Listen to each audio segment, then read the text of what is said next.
Shillong Municipal Board SMB hagakat nyotrik nailat kalapan kenriak no yaki prapun ngut nongshong di madan na Laitumkhrah syakajaka kabalapan krek kerpang hadhan kiti bat habrait well bangalo habarik shibenta ban penklut yaki lenti yak kejat bat kirut surok na kabenta kalit kawan jong kipait ba CEO ke SMB upiki boro habakren syakilat thai kubor ulaong baka ni kasin jam balashim lawan long hadin ke jing pentip lupa mental ashibnai haringkat ke jinga trilang ber nongshong di madan ulaong baya ka ni ka jing Pynkynriah lale hadin baladep ban penkrek lupa da ka jinga mirjing metlang kani kamde ka kam kabalale tang shisngi nilapha e ke jing pentip syaki nadu shibnai shwa bat menta kasngi kade kasngi ban Pynkynriah eki baru kila pediang ban kenriak no syakijaka balapan krek lupa ulaong kidon haduh prapun ngut nongshong di madan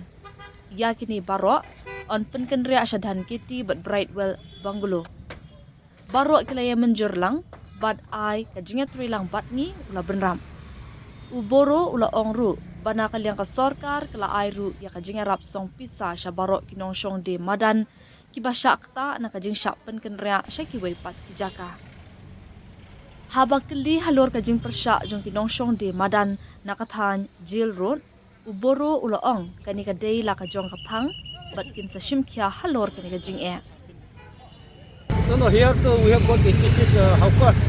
All will be located in Dhan Kitty and private bungalow. Everything is arranged, everything has been done. They are obeying, they are complying, they are cooperating with us. No, this is not about 1 day, 2 days and all. We have issued already the relocation notice, giving them 1 month time.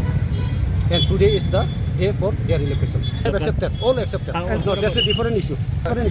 We'll take action accordingly.